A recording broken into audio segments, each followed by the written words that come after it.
Well, holy fucking shit, people. 15 years since the release of Hybrid Theory by Linkin Park. 15 bloody years since the release of the first ever rock album that I bought and the first ever rock album that I heard. That's some pretty insane shit. When this was brought to my attention earlier on this week, I realised immediately I had to make a video about this. And the first thing that went through my mind was, wow, has it really been that long? The other thing was, fuck, I'm old. I was 12 when this album was released. 13 when I first heard it and bought it in 2001, and I'm 27 now. That's just insane thinking about it, you know. I remember when this album was released, it was so successful because it was a major crowd divider. The reason why this album is as big as it is today is because of how much of a crowd divider it was. Basically, being part of the whole nu metal, rap metal thing, it either divided fans within the rock and rap community or brought them together. There was no middle ground. You know, some fans hated it or loved it. That's why it was so groundbreaking. And I think it's safe to assume that for most people of my generation, this was their first album, or at least for most of the people I know, it was also their first album.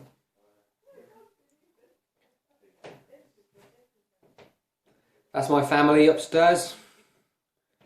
Yep. Anyway, back to topic. I first heard this album in school. A mate of mine came up to me and said, "Do you like Linkin Park?" And I said, I still remember my answer to this day. What is a Linkin Park? And he said, 1 minute. He got out his Walkman. Yes, back in the Walkman days. That's how old I am. Played it to me, and it blew my mind. Never heard anything like it before. I entered a whole new world of music from that point. Before that day, literally, all I listened to was basically what my parents listened to. Like, my parents would drive around in the car, I'd be sitting in the back seat, whatever they liked, I'd basically hear it and I'd like it. But I wasn't really into music properly until I heard Linkin Park. And they are pretty much the reason that I like the music that I like today. And the reason for the evolution behind my music taste as well. For me personally, this album epitomised growing up. For me, this epitomised the transition from childhood to teenage, adulthood, well, maybe not adulthood because, well, 13, 14, but it definitely epitomised, you know, that transition from being a kid to being a teenager. It epitomised angst, it epitomised rebellion, and it definitely epitomised expression. It was a perfect outlet for me to listen to regardless of my mood, as a matter of fact. I used to listen to it all the time. I used to listen to it before school. I used to listen to it before, you know, before school and before school, because that's all I had going for me back then. And I used to listen to it while I was skateboarding. Back in the day I used to skate. This was a perfect thing to skate to. I just used to listen to it whenever I could.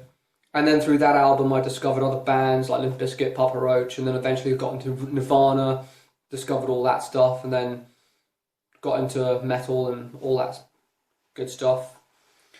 And yeah,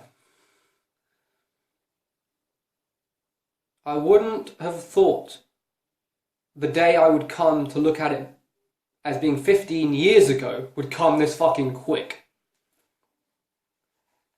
Man, that is some surreal shit. So yeah, Hybrid Theory, Linkin Park, 15 fucking years old. Wow. My rock life, my life as a rock fan, 15 years. Although having said that, my parents did listen to Queen, and that was one of the things that I would hear sitting in the back seat of their car. And although I did like Queen from an early stage, I didn't truly get into all this kind of music as a proper fan until the release of said album. But that's all I have to say for this video. Thanks for watching. I hope you all enjoyed. If you like what you saw, please subscribe. Feel free to comment. Feel free to share my face. It's not much to look at, I know, but share the word, and thanks for watching. See you in the next video.